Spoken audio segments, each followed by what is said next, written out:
Sa loob ng 10 taon, hindi siya kumain o uminom kahit isang patak ng tubig.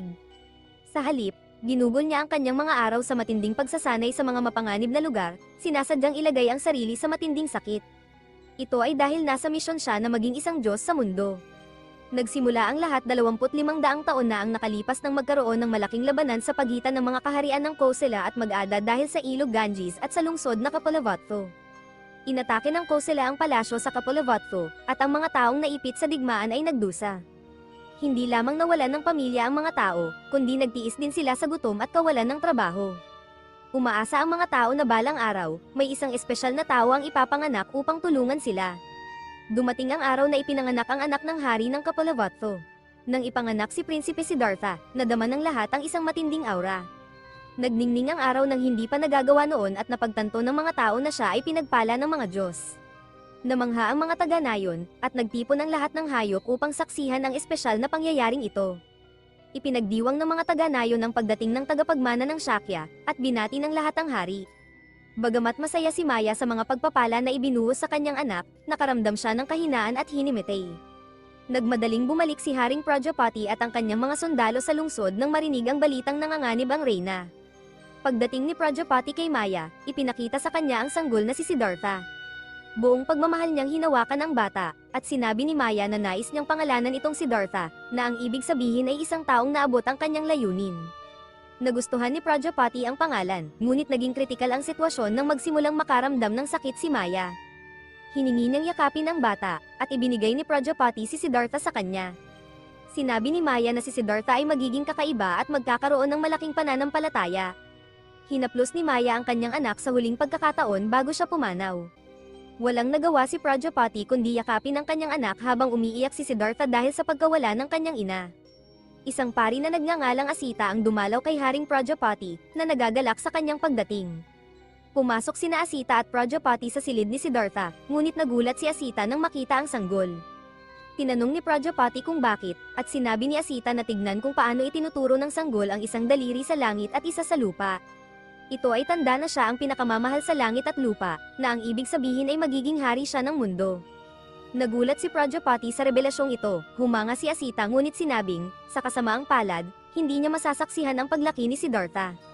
10 taon nang lumipas, hindi naaaliw si Siddhartha sa mga mananayaw at lumayo papunta sa Balconahe. Doon, may galit sa kanyang mukha habang nakatingin siya sa malayo. Sumama si Siddhartha sa ibang mga bata habang sinasabi ng isang matanda na lumaki sila ng mabilis at maging mahusay na mandirigma upang talunin ang Kosela. Tinanong ni Siddhartha ang matanda kung talaga bang magreresulta sa kamatayan ng digmaan. Sinabi ng matanda na may ilang nakaliligtas, ngunit nais malaman ni Siddhartha kung ano ang mangyayari sa isang tao pagkatapos nilang mamatay. Binanggit ng matanda ang isang libing, ngunit nagpumilit si Siddhartha, nagtanong kung ano ang mangyayari sa mga patay pagkatapos ng libing. Pinigilan siya ng matanda, sinabing dumating siya para magturo, hindi para makipagtalo. Umupo si Siddhartha, nalulungkot, gayunpaman, bumulong sa kanya ang isang bata na si Jedka na maglaro sila dahil nakakabagot ang aralin. Sumang-ayon ng isa pang bata, at hinailan nila si Siddhartha para maglaro. Habang naglalaro, hinahabol ng mga bata ang isang kuneho gamit ang kanilang pansamantalang pana at palaso. Pinalampas ni Jedka ang unang tira, at tumakas ang kuneho. Hinabol nila ito, sulok na ang kuneho, akmang babaril ulit si Jedka nang biglang tumalon sa kanya si Siddhartha para pigilan siya. Nakatakas ang kuneho habang pumalpak ang palaso, tinanong ni Jedka kung ano ang problema ni Siddhartha, itinulak siya palayo, at saka sila ng isa pang bata ay nagpatuloy sa pangangaso ng ibang hayop. Nalungkot si Siddhartha at nagsimulang mag-isip tungkol sa pangangaso ng mga buhay na nilalang. Naglakad si Siddhartha papunta sa kagubatan, at hindi natatakot sa kanya ang mga hayop doon. Lumabas sila mula sa kanilang pinagtataguan upang pagmasdan siya. Ngunit, sandali lamang ang kapayapaang ito dahil nahulog si Jedka sa isang latian at hindi makalabas. Unti-unti siyang lumulubog habang humihingi ng tulong. Narinig ito ni Siddhartha at dali-dali siyang tumakbo upang tumulong. Sinubukan ng isa pang bata na abutin si Jedka habang si Siddhartha, sa pagkakita sa sitwasyon, ay lumapit sa isang sanga. Ginamit niya ang bigat ng kanyang katawan para ibaba ang sanga, at tumalon din ang isa pang bata sa sanga. Naging sapat na mababa ang sanga para kay Jedka, na desperadong sinubukang humawak dito ngunit nasira ito agad nang hawakan niya ang gilid. Patuloy na humihingi ng tulong si Jedka, ngunit huli na dahil tuluyan na siyang lumubog sa latian. Nagulat sina Siddhartha at ang isa pang bata, umabot ang balita sa mga tao, at nagmadali silang lahat papunta sa kagubatan. Umiiyak ang ina ni Jedka sa pagkawala ng kanyang anak, at nagtipon-tipon ang mga tao upang aliwin siya. Lumayo si Siddhartha sa grupo, nalulungkot, nang tawagin siya ng kanyang madrasta. Gusto niyang itago ang kanyang umiiyak na mukha mula sa lahat ngunit hindi niya magawa. Tumakbo siya sa mga bisig ng kanyang madrasta, umiiyak. Yamakap sa kanya ang kanyang madrasta, nagpapasalamat na ligtas siya, ngunit inaliw din siya habang umiiyak ng husto, sinasabing patay na si Jedka. Nanghina si Siddhartha sa pag-iyak at hinimatay sa mga bisig ng kanyang ina. Mahigpit siyang niyakap ng kanyang madrasta, umiiyak kasama ang kanyang anak. Dinala siya ng kanyang madrasta sa kanyang silid upang magpahinga. Ipinabatid ng katulong ang pagdating ni Haring Prajapati, ngunit lubos na nahihiya si Siddhartha sa sarili habang nakahiga sa kama, ikinukubli ang mukha sa kanyang ina. Sinabi ng kanyang ina na magiging maayos ang lahat at dapat siyang matulog. Pagkatapos, iniwan niya si Siddhartha upang magpahinga at nakipagkita sa hari, na nagtanong kung ano ang kalagayan ni Siddhartha. Humingi siya ng tawad, sinisisi ang sarili at sinabing ang kanyang kapabayaan ang nagdulot ng sitwasyon. Sinabi ni Haring Prajapati na mahina si Maya matapos ipanganak si Siddhartha, ngunit kailangan niyang ipakita ang higit pang pagmamahal kay Siddhartha kaysa kay Maya. Nagpasalamat siya kay Haring Prajapati sa kanyang mga magagandang salita. Pagkatapos ay sinabi ng hari na sapat na ang gulang ni Siddhartha upang sumailalim sa pagsasanay sa martial arts.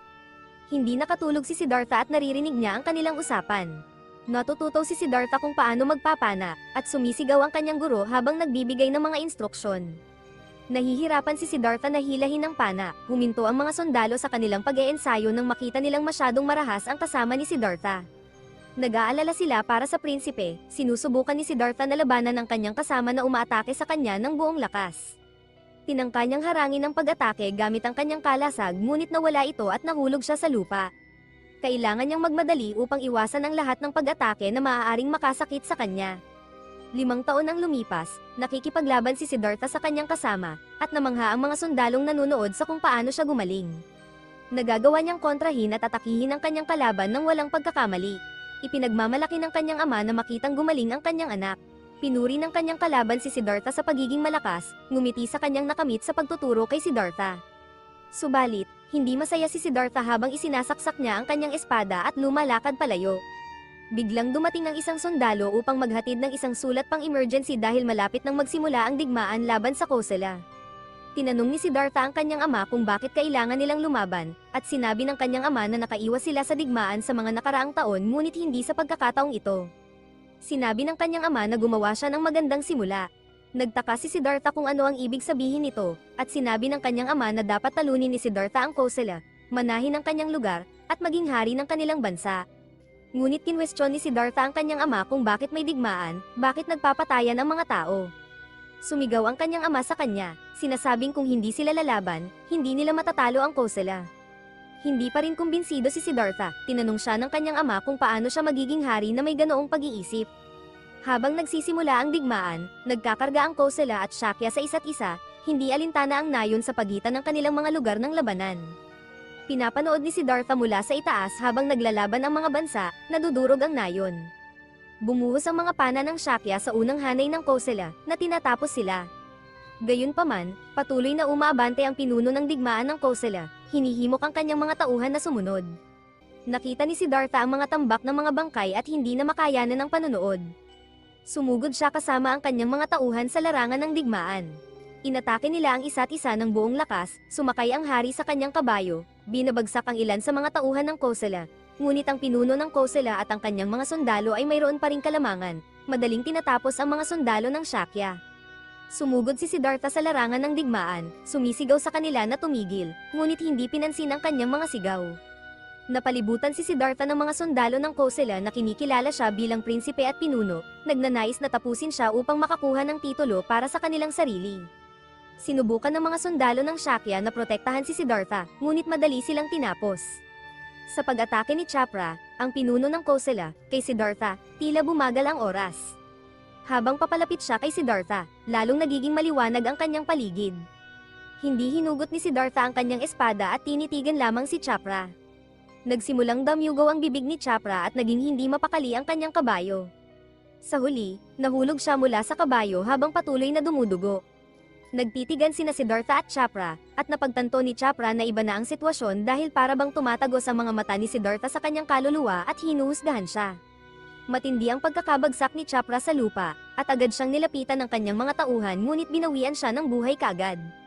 Inutosan ng mga sundalo ng Kosala na umatras kaagad. Sinabihan si Siddhartha ng isang sundalo na bumalik sa army, habang nag-uutusan ng iba pang mga sundalo na umatras at protektahan ng prinsipe. Umatras si Siddhartha kasama ang natitirang hukbo, sa ilalim ng gabing may liwanag ng buwan, lumapit sa kanya ang kanyang asawang si Princess Yashodhara, nagtataka kung bakit hindi siya nagpapahinga. Nabanggit niyang gabi-gabi siyang nakaupo doon hanggang hating gabi at tinanong kung may mga alalahanin ba siya. Sinagot siya ni Siddhartha na ang tao ay madaling mamatay at magkasakit, at nagtataka siya kung bakit wala siyang magawa. Binuklat ni Siddhartha ang isang pahina ng scroll sa kanyang kamay at nagtatanong kung bakit kailangang sumuko ang mga tao kapag sila ay may sakit na hindi magamot. Nagtataka siya kung bakit kailangan nilang ipikit ang kanilang mga mata habang hinihintay na dumating ang kamatayan at palayain sila sa kanilang pagdurusa. Naniniwala si Siddhartha na puno ng pagdurusa ang buhay. Tumayo siya, at bumalik sa kanya ang mga alaala noong siya ay naglalakbay sa bansa at nakita ang paghihirap ng mga tao.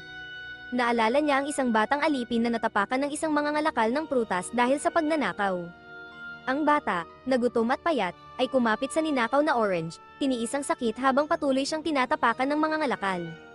Bumalik sa kasalukuyan, sinabi ni Siddhartha kay Princess Yashodhara na bagamat siya ay ipinanganak bilang prinsipe, pakiramdam niya ay wala siyang alam. Sa kanyang palagay, siya ay mas mangmang pa kaysa sa mga Sudra, isang pangkat ng mga tao. Ipinahayag niya ang kanyang pagnanais na matutunan ang lahat tungkol sa mundo. Niyakap siya ni Princess Yashodhara mula sa likuran at tinawag ang kanyang pangalan. Sinabi ni Prinsipe Siddhartha sa kanya na magpahinga na. Makalipas ang ilang taon, nagtipon ang pamilya ng hari sa silid ni Princess Yashodhara dahil kakapanganak lang niya. Lumabas si Prinsipe Siddhartha sa balkonahe ng palasyo upang mag-isip. Sinabi niya sa sarili na bagamat marami siyang natutunan, ang nakikita niya lang ay ang paghihirap ng mga tao, at walang nagtuturo sa kanya kung paano ito ayusin. Sa kanyang isipan, nakikita niya ang maraming taong nangangailangan ng tulong, na parang nais siyang hilahin sa isang madilim na butas. Ito ang kakilakilabot na realidad ng pagdurusa ng mga tao. Napagtanto niya na bilang isang hinaharap na lider, hindi niya mapipigilan ang mga tao sa pagkakasakit, pagtanda, at pagkamatay, mga bagay na hindi maiiwasan sa mundong ito ng buhay. Nauunawaan niya na mararanasan niya rin ang lahat ng ito bilang isang tao at haharapin ang kamatayan. Unti-unti siyang nalulubog sa pag-iisip na ito, nadarama ang kadiliman sa paligid. Nakikipaglaban siya dahil napagtanto niya na ang buhay ay nagdadala ng sakit, at desperado si Siddhartha na makahanap ng malinaw na paraan upang maiwasan ang sakit na ito. Bigla siyang natauhan mula sa kanyang pag-iisip, at natagpuan niya ang sarili na nakaupo sa posisyon ng lotus sa ilalim ng isang puno sa gitna ng gubat. Determinado, iniisip niya na mayroong dapat siyang magawa. Nagpasya si Siddhartha na iwanan ang lahat at maghanap ng katotohanan. Huli na ng gabi, pumunta siya sa silid ng kanyang ama habang ito ay natutulog. Nalulungkot sa posibilidad na mabaygo ang kanyang ama, tahimik siyang nag-iwan ng sulat, umaasa sa pagpapatawad. Lumabas siya, sumakay sa kanyang kabayo at nagtungo sa tuktok ng isang burol, tinatanaw ang lungsod sa huling pagkakataon bago siya umalis sa kanyang paglalakbay. Hinabol siya ng isang lalaking nagngangalang Chana at nakiusap na bumalik. Bumaba si Siddhartha sa kanyang kabayo at sinabihan si Chana na ibalik ang kabayo sa lungsod. Pagkatapos, nagsimula siyang maghubad ng kanyang mga royal ornaments at robe, at itinapon ang mga ito sa lupa. Si Chana ay dali-daling pinulot ang mga mahahalagang bagay at nagtanong kay Siddhartha kung ano ang kanyang ginagawa. Nagulat si Chana nang makita niya si Siddhartha na kumuha ng kutsilyo at ginupitan ang lahat ng kanyang buhok hanggang sa siya ay kalbo na. Ibinigay ni Siddhartha ang kanyang buhok kay Chana at inutusan siyang ibigay ito kay Princess Yashodhara. Sinabi ni Siddhartha kay Chana na sabihin sa prinsesa na babalik siya matapos niyang mahanap ang path to success. Habang umiiyak, pinanood ni Chana si Siddhartha habang naglalakad ito palayo na tanging robe lang ang nakapulupot sa kanyang baywang. Inutusan ni Siddhartha si Chana na bumalik kasama ang kabayo at iba pang valuables, binibigyang diin ang kanyang determinasyon na tahakin ang isang ibang landas. Nagpatuloy si Siddhartha sa kanyang journey para hanapin ang kanyang sariling landas. Ang kanyang ina, si Maya, ay patuloy na nagmamasid sa kanya, naniniwala sa prophecy na siya ay magiging isang dakilang tao at papawiin ang pagdurusa ng lahat ng nabubuhay. Binati niya ito ng mabuti habang siya ay nagiging isang ascetic monk at naglalakbay sa buong mundo. Mahirap ang journey ni Siddhartha, umaasa siya sa kabutihan ng mga estranghero para sa pagkain, natutulog kung saan siya makakita ng masisilungan, at naglalakad sa ilalim ng masungit na panahon ng nakapaa. Isang araw, dumating siya sa isang nayon kung saan ang mga tao ay nagdurusa sa matinding gutom, halos wala ng buhay sa lupa. Ginamit ni Siddhartha ang kanyang robe para takpan ang nanginginig na ina at anak, ikinagulat ito ng mga nakasaksi sa kanyang compassionate gesture. Nagtagal si Siddhartha sa nayon at nagtungo patungo sa stream nang may lumapit sa kanyang lalaki. Napansin ng lalaki ang tumutubong buhok at balbas ni Siddhartha at sinabi niyang hindi ito maganda para sa isang monk. Inalok niya si Siddhartha ng labaha para maayos ang kanyang buhok at balbas, at inimbitahan siya sa kanyang bahay para maglinis. Pumayag si Siddhartha, sa bahay ng lalaki, binigyan siya ng robe na isuot, at pinuri kung gaano siya kagandang tingnan dito. Isa pang monk sa bahay ay humingi ng isang tasa ng tubig, at masayang pumunta ang lalaki para kunin ito, nasa sabik na may 2 monk sa kanyang tahanan. Nagpakilala si Siddhartha sa ibang monk, na nagulat siya sa pagtatanong kung siya ba ang prinsipe ng Shakya. Nabigla, kinumpirma ito ni Siddhartha, nagpakilala ang monk bilang si Difa. Naantala ang kanilang pag-uusap nang bumalik ang lalaki dala ang mangkok ng tubig at humiling ng pabor. Ipinaliwanag niya na gusto ng kanyang anak na maging monk. Lumabas ang kanyang asawa kasama ang mga bata, at itinuro si Asaji bilang nais maging monk. Gupit na ang buhok ni Asaji, isinama ni na Siddhartha at Difa si Asaji sa kanilang paglalakbay. Habang naglalakbay sila, nagtanong si Siddhartha kay Difa tungkol sa peklat sa kanyang kaliwang mata.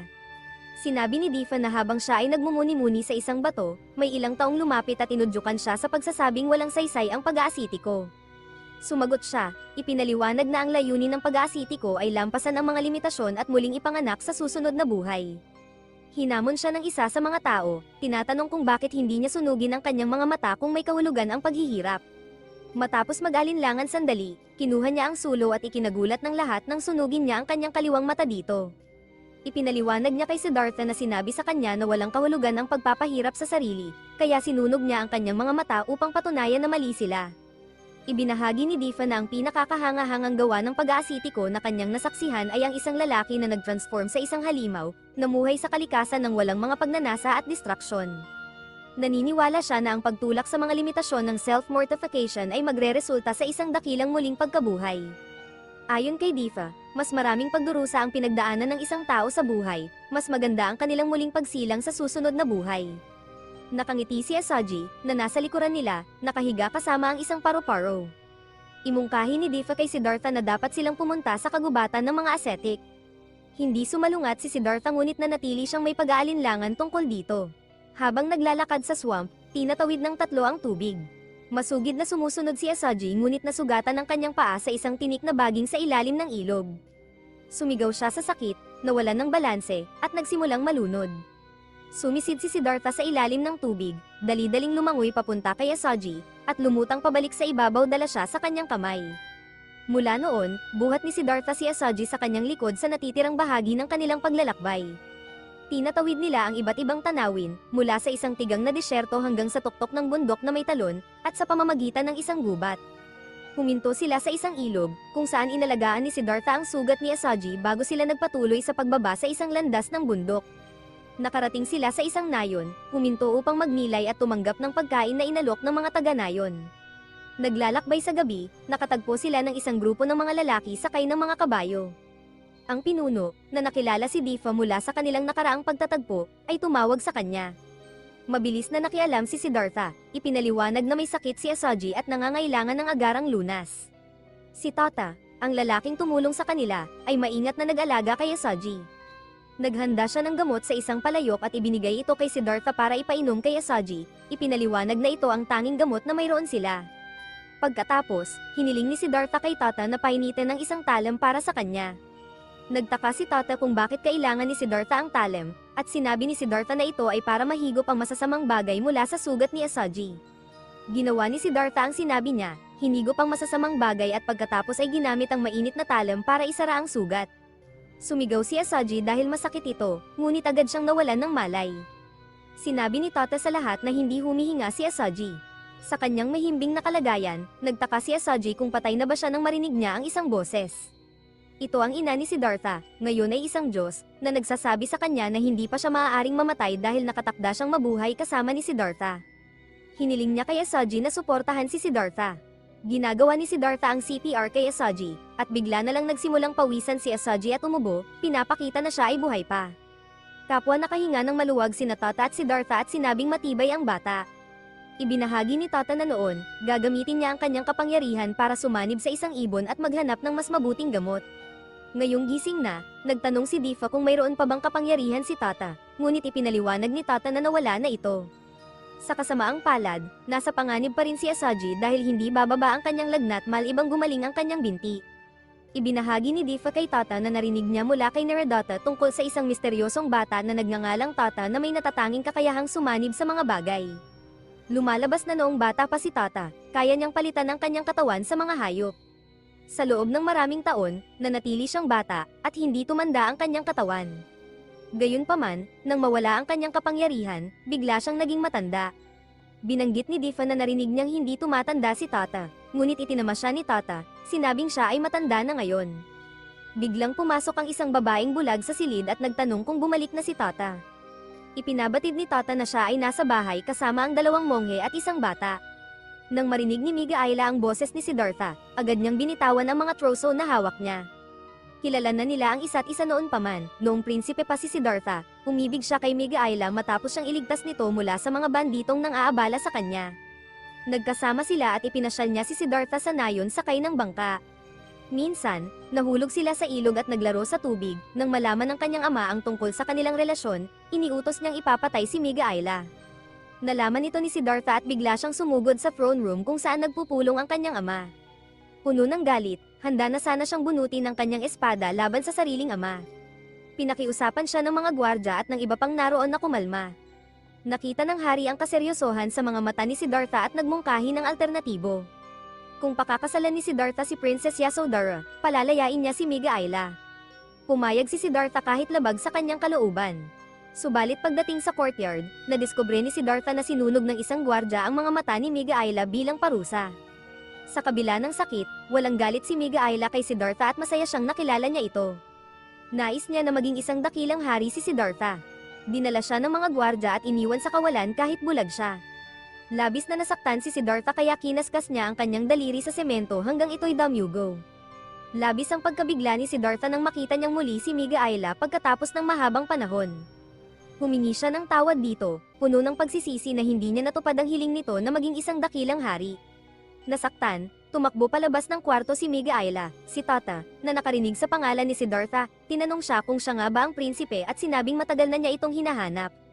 Ipinabatid ni Tata kay Siddhartha na inatake ng mga sundalo ng Kosala ang kanyang nayon, na nagresulta sa pagkamatay ng kanyang pamilya, mga kaibigan, at sa pagkasira ng kanilang nayon. Ipinahayag ni Tata ang kanyang matinding galit sa mga sundalo ng Kosala at ibinunyag na lumalaban siya laban sa kanila. Gayunpaman, dahil sa kanyang katayuan sa lipunan, may mga limitasyon sa kanyang kayang makamit. Binigyang diin ni Tata na ang pagtatapos ng digmaan sa pagitan ng mga bansa ay gawain lamang na kayang isakatuparan ng isang hari. Mariing hinikayat niya si Siddhartha na maging hari at wasakin ang Kosala bilang paghihiganti para sa dinanas na paghihirap at pagkawala ng kanyang mga tao. Sa labas, hinihingal si Miga Ayla, sinisikap niyang huminga habang naririnig ang kanilang usapan. Patuloy na kinukumbinsi ni Tata si Siddhartha na maging hari. Subalit, hiniling ni Siddhartha na maghintay siya ng 10 taon. Ipinaliwanag niya na balak niyang dumaan sa Mag-ada at pumasok sa kagubatan ng mga asetiko. Idineklara ni Siddhartha ang kanyang intensyon na magsanay bilang asetiko sa susunod na dekada. Dagdag pa niya, kung hindi pa niya natatagpuan ang kanyang sagot pagkatapos noon, babalik siya sa kanyang bansa. Kinabukasan, nagising si Asaji at nagsimulang sumigaw tungkol sa isang aipo-aipo. Tumakbo siya palabas ng bahay, patuloy na sumisigaw tungkol dito. Hindi siya pinaniwalaan ni Tata at ng iba dahil maaraw. Tumakbo si Asaji pababa ng burol patungo sa nayon, sinasabihan ng mga taga-nayon na may paparating na aipo-aipo at kailangan nilang lumikas. Ngunit, sa kasamaang palad, walang tumugon sa kanyang mga mapilit na tawag. Bigla, lumakas ang hangin, bumilis ito, at naging isang aipo-aipo. Mariing sinabi ni Asaji sa mga taga-nayon na tumakbo sila ng mabilis hanggat maaari. Sa kasamaang palad, huli na ang lahat at malapit na ang aipo-aipo. Giniba nito ang nayon, hinigop ang mga nagkakalat na taga-nayon at pinaghiwalay ang mga bahay mula sa lupa. Sa gitna ng kaguluhan, nagawang iligtas ni Asaji ang isang batang muntik ng mahigop sa hangin. Pagkatapos ng ilang sandali, lumipas ang hangin, at bumalik ang katahimikan sa ngayon ay wasak na nayon. Dumating sina Siddhartha at ang iba sa nayon, nasaksihan ng kaguluhan na naganap. Sa kanilang pagkagulat, nadiskubre nila na kayang mahulaan ni Asaji ang hinaharap. Hinulaan din niya na mamamatay siya sa 4 na taon, 4 na buwan, at 4 na araw. Umalis sina Siddhartha, Dipa, at Asaji patungo sa kagubatan para magsanay. Naglakbay sila sa kabundukan, disyerto, palayan, nayon, kapatagan, at iba't ibang teritoryo hanggang sa marating nila ang kanilang destinasyon, ang kagubatan ng mga asetiko. Sa kagubatan, pinanood nila ang iba't ibang monghe na sumasailalim sa iba't ibang hamon. Lumapit si Asaji sa isang latian kung saan biglang lumitaw ang isang lalaki, ikinagulat niya ito at napatumba siya paatras. Tinanong ni Siddhartha ang lalaki kung ang paglubog sa sarili sa ilalim ng swamp ay isa ring pamamaraan ng pagsasanay. Ipinaliwanag ng lalaki na ito ay isang bottomless swamp na ginagamit sa pagsasanay sa paghinga ng malalim. Dagdag pa ni Dipa, iba't ibang paraan ng pagsasanay ang ipinaliwanag niya kay Siddhartha tulad ng paggamit ng puno para sa pagbitin, paglibing sa sarili sa buhangin para sa fasting, at paggamit ng casket para linisin ang isip. Ayon kay Dipa, ang ascetic forest ay ang pinakangkop na lugar para sa mga ganitong pagsasanay. Umupo sina Siddhartha at Dipa sa isang bush ng mga tinik, nagmumuni-muni. Sa kabila ng istorbo ng mga langaw, nanatili sila sa parehong posisyon sa mahabang panahon, buong pusong hindi pinapansin ang iba't ibang kondisyon ng panahon at mga pangyayari sa paligid. Si Asaji, hindi lumahok kundi pinanood lang sila, sabik si Siddhartha na matuklasan kung ano ang naghihintay sa dulo matapos ang pagpapahirap na ito sa sarili. Sinubukan din nila ang sun fasting, at sa puntong ito, kapwa sina Siddhartha at Dipa ay payat na. Napansin ni Siddhartha na gumagawa ng marka si Asaji sa isang puno at nilapitan niya ito. Tinanong niya kung ano ang ginagawa ni Asaji, at sinabi ni Asaji na binibilang niya ang mga araw. Ipinaliwanag niya na ang 365 na marka sa isang puno ay kumakatawan sa isang taon, at mamamatay siya sa ika-5 puno, sabay ngiti. Tinanong ni Siddhartha kung bakit binibilang na ni Asaji ang mga araw patungo sa kanyang kamatayan, at tinanong kung hindi ba siya natatakot sa kamatayan kundi hinihintay ito. Sumagot si Asaji na natatakot siya, ngunit wala siyang magagawa. Sinabi ni Siddhartha na siya ay mababaliw kung siya ang nasa lugar ni Asaji. Tinanong niya si Asaji kung paano niya nalalampasan ang bawat araw nang hindi natatakot sa kamatayan. Sumagot si Asaji na ginagawa niya ito sa pamamagitan ng pagtupad sa kanyang layunin sa buhay. Tumatalon-talon si Asaji na nakangiti habang sinasabi kay Siddhartha na magagawa niyang muling maipanganak bilang isang nilalang na higit pa sa isang tao. Idinagdag niya na kung matutupad ni Siddhartha ang kanyang layunin, maliligtas ang lahat. Tinanong ni Siddhartha kung paano niya ito magagawa, ngunit ngumiti lang si Asaji bilang tugon. Nagpatuloy sila sa kanilang pagsasanay, dumaan si Siddhartha sa hanging, casket, at muling ginawa ang sun fasting habang si Dipa ay nakabitin. Paulit-ulit na kinukumbinsi ni Dipa si Siddhartha na ang paghihirap at sakit ang pinakamabilis na daan patungo sa kaligtasan. Tinanong ni Siddhartha kung iminumungkahi ba ni Dipa na mamatay siya sa proseso, at sinagot siya ni Dipa na ito ang pinakamabilis na paraan upang linisin ang kanilang mga sarili dahil tuwali ang katawan ng tao. Subalit, tumanggi si Siddhartha sa ideya ng kamatayan. Sinabi ni Dipa na hindi pa naiintindihan ni Siddhartha ang kahulugan ng asceticism at mas mabuting mamatay na lang siya, tinawag pa siyang tanga at sinabing mabulok sana siya sa impyerno. Natatakot man, nagpa siya si Siddhartha na hindi na makipagtalo pa. Samantala, patuloy si Asaji sa pagmamarka ng mga puno. Nagsimulang magduda si Siddhartha kung handal ba ang magpakalunod sa sariling pagpapahirap at tinanong niya kung talaga bang haantong sa kaligtasan ang lahat ng mga matinding pagsasanay na ito. Dumaranas ng matinding pagsubok si Siddhartha, ngunit sa kabutihang palad, dumating si Tata upang tulungan siya. Dinala ni Tata si Siddhartha sa isang ilog at binigyan siya ng tubig, iniligtas siya mula sa matinding uhaw. Nagtaka si Siddhartha kung bakit siya tinulungan ni Tata, at sinabi ni Tata na hindi niya hahayaang mamatay si Siddhartha dahil sa pagsasanay. Inalok pa ni Tata si Siddhartha ng mansanas, ngunit tumanggi si Siddhartha dahil siya ay nag-aayuno. Sinubukan ni Tata na piliting kumain si Siddhartha, ngunit may ilang monghe ang lumapit. Si Dipa, ang pinuno, ang unang lumapit at tinanong si Tata kung siya ba ang nag-alis kay Siddhartha mula sa kanyang pagsasanay. Galit na sinabihan ni Dipa si Tata na huwag pakialaman ang pagsasanay ni Siddhartha at tinawag pa siyang demonyo dahil sa pag-abala kay Siddhartha. Tinanong ni Tata si Dipa kung seryoso ba itong okay lang sa kanya kung mamatay si Siddhartha, at pagkatapos ay iniaabot ang mansanas kay Siddhartha ngunit muli itong tumanggi sa mansanas. Sabi ni Dipa, ang mamatay habang nagsasanay ng mahigpit ay nagbibigay ng walang hanggang kaluwalhatian, at hindi dapat pakialaman ni Tata ang pagsasanay ni Siddhartha. Malakas na pinapaalis ni Dipa si Tata habang sinisimulan ng ibang mga monghe na chant para palayasin si Tata. Biglang napansin ni Tata ang usok at tumakbo papunta sa kubo kung saan naroon si Miga Ayla. Nasusunog ito, nang marinig ni Siddhartha ang pangalan ni Miga Ayla, lalo siyang naging alerto. Dali-daling lumapit si Tata at nakita ang ilang monghe na sinusunog ang kubo. Tinulak niya ang mga ito palayo at sumugod sa nasusunog na kubo, sumisigaw para kay Miga Ayla. Nakita niya ito sa isang sulok, agad niya itong binuhat at nailabas bago tuluyang gumuho ang kubo. Dinala ni Tata si Miga Ayla sa isang kuweba para magtago. Nang malapit na si Siddhartha, binalaan siya ni Tata na gagamitan niya ng dahas ang sinumang lumapit. Kinilala ni Siddhartha ang kanyang sarili, at kumalma si Tata. Tinanong ni Siddhartha ang kalagayan ni Miga Ayla, at sinabi ni Tata na may sakit ito. Gusto ni Siddhartha na makita si Miga Ayla, ngunit ipinaliwanag ni Tata na masyado itong mahina para makipagkita. Pumunta sila para iligtas si Siddhartha, hindi ang kabaligtaran. Nagpasya si Siddhartha na pumasok sa kuweba at makipagkita kay Miga Ayla, ngunit pinagsabihan siya nito na huwag lumapit. Nahihirapan siya, hinihingal, at umiiyak habang puno ng pigsa ang kanyang katawan. Lumuhad si Siddhartha sa tabi niya, labis na naapektuhan sa kanyang kalagayan, at tinanong kung gaano pa ang kailangan niyang tiisin. Sa susunod na training session na kinapapalooban ng pagbitin sa lubid sa ibabaw ng bangin, tinanong ni Difa si Siddhartha kung iniisip niya si Miga Ayla. Pinayuhan siya ni Difa na ituon ng pansin sa training, ngunit sinabi ni Siddhartha na hindi niya kayang balewalain ang pagdurusa ng mga tao. Iginiit ni Difa na mali para sa isang nasa kagubatan ng ascetic na hindi magsanay ng asceticism.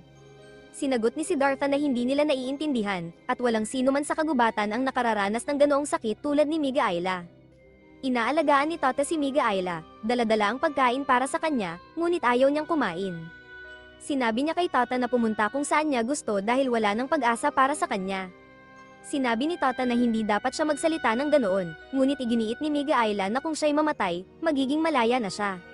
Iniwan ni Tata ang pagkain sa tabi, niyakap siya, at nangakong ililigtas siya. Pinanood ito ni Siddhartha mula sa labas ng kuweba. Binuksan ni Asaji ang kabaong kung saan naroroon si Siddhartha at tinanong ni Siddhartha kung wala na bang pag-asa na mailigtas si Miga Ayla. Tiniyak sa kanya ni Asaji na ililigtas niya ito, nagtaka si Siddhartha kung paano balak iligtas ni Asaji si Miga Ayla, at sinabi ni Asaji na gagawin niya ito sa parehong paraan na nailigtas niya si Siddhartha. Sinimulang sipsipin ni Siddhartha ang nana mula sa katawan ni Miga Ayla. Sinubukan siyang pigilan ni Tata, ngunit iginiit ni Siddhartha na iyon lang ang paraan para mailigtas siya. Nag-alok si Tata na siya na lang ang gumawa, nag-aalala na baka mahawa si Siddhartha sa sakit niya.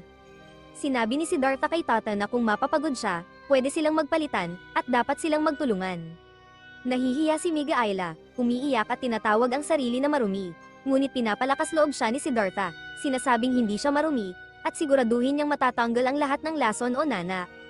Kinabukasan, inistorbo ni Siddhartha ang kanyang meditasyon para tingnan si Miga Ayla. Napansin ni Shepa na umalis siya at nagalit, nagtataka kung gaano katagal patuloy na susubukan ni Siddhartha na iligtas siya. Pagdating ni Siddhartha, nakita niyang halos lubusan na siyang gumaling sa kanyang karamdaman. Lumuhad si Miga Ayla at Tata, nagpapasalamat, tinatanong si Siddhartha kung paano nila siya mababayaran. Dumating si Difa at ilang monghe sa kuweba, inaakusahan siya na pinabayaan niya ang kanyang pagsasanay bilang monghe para makasama sila. Sinabi ni Difa kay Siddhartha na umalis, at sinuportahan siya ng ibang mga monghe. Ininterap ni Tata, sinasabing aalis sila ni Miga Ayla, at dapat ipagpatuloy ni Siddhartha ang kanyang pagsasanay. Hiniling niya kay Siddhartha na kalimutan ang pangako tungkol sa pagbabalik sa kanyang bansa at pagiging hari dahil binitiwan niya ang kanyang galit noong ginagamot nila si Miga Ayla, at ngayon ay nauunawaan niya kung gaano kahalaga ang mga ginagawa ni Siddhartha. Dinagdag ni Miga Ayla na sinumpa niya ang kanyang sarili, galit sa sarili dahil umibig siya kay Siddhartha at nasaktan ang kanyang puso at nabulag. Ngayon na muli silang nagkita, nararamdaman niyang buhay siya at nagpapasalamat kay Siddhartha hindi lamang sa pagliligtas ng kanyang katawan kundi pati na rin ang kanyang puso. Habang umaalis si Tata, sinabi niya kay Siddhartha na kapag siya ay naging isang dakilang monghe, dapat gawin siya ni Siddhartha bilang kanyang unang disipulo. Nang gabing iyon, minarkahan ni Asaji ang puno at sinabi kay Siddhartha na sa gabi ng susunod na buong buwan, siya ay mamamatay. Tinanong ni Siddhartha si Asaji kung paano siya mamamatay gayong mukha siyang malusog. Sinabi ni Asaji na mamamatay siya sa pagkain ng mga nagugutom na hayop.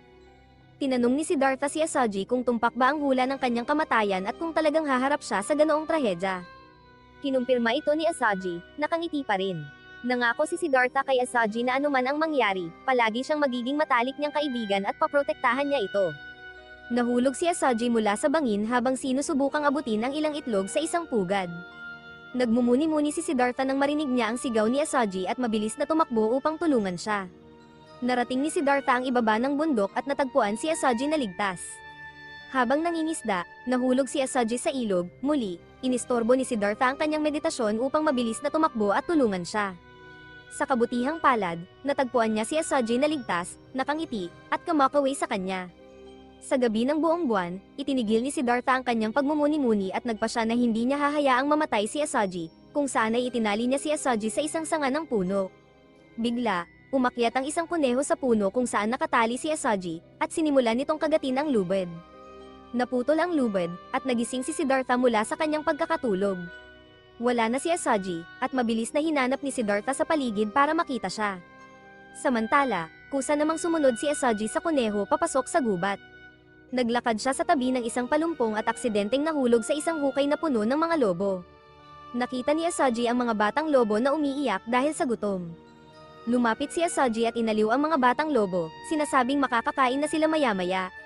Humiga siya sa lupa habang lumalapit ang dalawang matatandang lobo. Dumating si Siddhartha sa hukay, nagulat at umiiyak, nakita niya ang mga lobo na pinaghihiwa-hiwalay ang katawan ni Asaji. Sumigaw si Siddhartha sa takot at tumakas mula sa kakilakilabot na tanawin. Tumakbo siya hanggang sa nadapa at bumagsak ng patihaya sa damuhan, nagdadalamhati para kay Asaji. Sa mga sumunod na araw, isinailalim ni Siddhartha ang sarili sa matitinding pagsasanay sa pag-asa. Pinilit niyang dumaan sa isang palumpong na may matitinik na tinik, tumutusok sa kanyang laman. Lumakad siya sa nagbabagang apoy, sinusunog ang buo niyang katawan.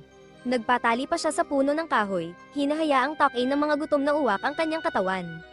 Dumating ang iba pang mga monghe at pinalayas ang mga ibon, nakikiusap sa kanya na tumigil, at naintindihan nila ang kanyang pagpapahirap sa sarili. Kinilala nila na siya ay isang mahusay na monghe, ngunit sinabi niya sa kanila na hindi pa sapat ang kanyang pagdurusa. Nag-aalala sila dahil ginagawa ni Siddhartha ang mga pagsasanay na ito mula nang mamatay si Asaji, sa puntong sa nakalipas na 10 araw ay hindi man lang siya uminom ng tubig. Nagdaan siya kay Difa, na sa wakas ay kinilala na naabot na ni Siddhartha ang pinakamataas na estado ng asceticism. Umupo siya sa ibabaw ng isang higaan ng mga tinek upang magmuni-muni sa isang malamig na bangin, habang bumubuhos ang ulan at kumukulog ang kidlat. Inulit-ulit niya sa kanyang sarili na magiging bato siya, at sa bagyo ay magiging tubig, ngunit masyadong malakas ang malakas na hangin. Itinulak siya nito mula sa tuktok ng bangin, at nahulog siya sa ilog sa ibaba. Lumutang ang kanyang katawan sa ilog, at inisip niya na siya ay naging isa na sa kalikasan. Nakaligtas siya habang nakahiga sa mababaw na bahagi ng sapa, ngunit hindi siya makagalaw. Nakahiga siya doon na nakadilat, paminsan-minsang ipinipikit ang mga mata. Nagtataka siya kung ito na ba ang kamatayan sa dulo ng self-mortification na binanggit ni Difa. Habang nakapikit, nakapasok siya sa isang trance at narinig niya ang boses ng kanyang ina na tinatawagan siya, sinasabihan siyang huwag mamatay. Lumitaw ang kanyang ina sa harap niya, sinasabing si Asaji ay ipinanganak para kainin ng mga lobo, upang ipaalam sa kanya na ang lahat ng buhay ay magkakaugnay. Tinanong ni Siddhartha kung ang kamatayan ba ni Asaji ay upang turuan siya ng mga batas ng kalikasan, na kinumpirma ng kanyang ina, na nagpapaiyak sa kanya sa trahedya ng kapalaran ni Asaji. Bago siya nawala, hinimok siya ng kanyang ina na mabuhay, ngunit hindi alam ni Siddhartha na ito ay kanyang ina dahil tinanong niya kung sino siya bago ito naglaho. Nagising siya sa amoy ng kumukulong mainit na porridge at nilantakan niya ito sa isang upuan, hindi alintana kung gaano ito kainit. Tumulo ang luha sa kanyang mga mata, habang isang larawan ng nakangiting si Asaji ang kumikislap sa harap niya. Nang bumalik siya sa realidad, nakaharap siya sa isang babae na nagpapasalamat na siya ay ligtas. Tinanong siya ng babae kung gusto niya ng pangalawang tasa ng porridge. Tumingin siya sa paligid upang hanapin ang mga kalapit na monghe, ngunit ngumiti at umiyak muli. Sinabi niya sa babae na ang kanyang rice porridge ay nagligtas sa kanyang buhay at nagpasalamat sa kanya. Habang lumalakad palayo, lumapit sa kanya ang ilang mga hayop. Naghilamos siya sa sapa at, nakadama ng kaliwanagan, hinikayat niya ang mga hayop na lumapit, sinasabing may kwento siya para sa kanila habang inaayos niya ang kanyang buhok sa isang bun. Sinundan siya ng mga hayop, at ikinwento niya sa kanila ang kwento. Ipinaliwanag niya sa mga hayop na ang mabuhay ay para suportahan ang ibang buhay at ang pagkain para sa kaligtasan ay batas ng kalikasan. Binanggit niya na kung busog ang mga lobong kumain kay Asaji, hindi nasayang ang kanyang kamatayan. Sinabi niya na tanging ang mga tao lamang ang patuloy na lumalaban at pumapatay ng walang kabuluhan, dahilan kung bakit isinisilang ang malaking pagdurusa. Habang siya ay umaalis, nakasalubong niya si Difa na nakatayo sa ilalim ng isang puno. Tinanong siya ni Difa kung siya ba ay tumatakas, ngunit sinagot niya na hindi na siya babalik sa kagubatan ng mga ascetic. Sinabi ni Difa na ipagpapatuloy niya ang kanyang self-mortification hanggang sa kanyang kamatayan, at lalampasan siya nito, ipinapakita ang katwiran sa asceticism. Sinabi ni Siddhartha na ang mga radikal na pagsusumikap ay walang kabuluhan, at sinimulan niyang sabihin sa kanya ang isang kasabihan. Sinabi niya kay Diva na hindi niya hahangarin ang matinding asceticism o kaligayahan, sa halip ay mamumuhay siya ng isang katamtamang buhay, naglalakad sa isang maluwang at tahimik na landas. Sinabi ni Diva na nakikita niyang natagpuan ni Siddhartha ang kanyang sariling landas, ngunit ipagpapatuloy niya ang landas na kanyang pinaniniwalaan. Lumakad si Siddhartha ng ilang sandali mula sa kagubatan at sinalubong siya ng isang grupo ng mga mangangabayo na pinalibutan siya ng mga sibat. Ang kanilang general, Prinsipe Virodaka, ay tinawag siya bilang Prinsipe Siddhartha ng Shakya, ngunit sinabi niya na hindi na siya prinsipe. Bumaba ang prinsipe mula sa kanyang kabayo at itinutok ang kanyang espada kay Siddhartha. Sinabi niya sa kanya na pinahirapan siya ng kanyang pamilya at sisiguraduhin niyang siya ay mamamatay.